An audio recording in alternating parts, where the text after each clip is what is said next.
నమస్కారం, welcome to కోతి మామ ఛానల్. ఈ రోజు ముఖ్యాంశాలు. సమాజంలో ప్రతిరోజు సంఘటనలు జరుగుతున్నాయి. భార్యలు భర్తలను చంపే విధానం అందరినీ దిగ్భ్రాంతికి గురిచేస్తోంది. ఇటీవలి కాలంలో మహిళలు తమ భర్తలను చాలా అమానుషంగా చంపుతున్నారు. ఇది మహిళల్లో పెరుగుతున్న నేర స్వభావాన్ని ప్రతిబింబిస్తుంది. కర్ణాటక రాష్ట్రంలోని తుమకూరు జిల్లాలో జరిగిన తాజా దారుణ సంఘటన నేరపూరిత వివాహానికి ప్రతిబింబం. తన వివాహేతర సంబంధానికి అడ్డంకిగా భావించిన తన భర్తను ఒక మహిళ దారుణంగా చంపింది. కడశెట్టిహళ్లి గ్రామానికి చెందిన శంకర్ మూర్తి తన ఫామ్ హౌస్లో ఒంటరిగా నివసిస్తుంది. అతని భార్య సుమంగళ తిప్తూరులోని కల్పతరు బాలికల హాస్టల్లో వంటమనిషిగా పనిచేస్తుంది. అయితే అక్కడ ఆమెకు కర్దలుసంటే గ్రామానికి చెందిన నాగరాజు అనే వ్యక్తితో వివాహేతర సంబంధం ఉంది. తన భర్త తమ అక్రమ సంబంధానికి అడ్డంకిగా ఉన్నాడని భావించి ఆమె తన ప్రేమికుడితో అడ్డంకిని తొలగించుకోవాలని ప్లాన్ చేసి పథకం ప్రకారం అతన్ని చంపింది. జూన్ 24న సుమంగళ తన భర్త శంకర్ మూర్తి కళ్లలో కారం పొడి చల్లింది. ఆ తర్వాత ఆమె కర్రతో అతని గొంతుపై దారుణంగా కొట్టి తన కాళ్లతో అతని గొంతుపై తొక్కింది.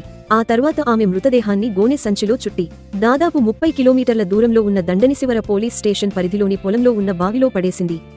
శంకర్ మూర్తి కనిపించకపోవడంతో నోనవినాకరే పోలీస్ స్టేషన్లో మొదట మిస్సింగ్ కేసు నమోదైంది.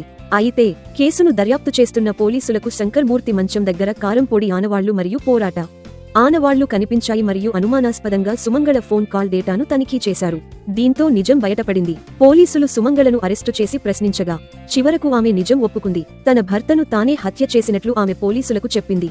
పోలీసులు ఈ కేసును మరింత దర్యాప్తు చేస్తున్నారు.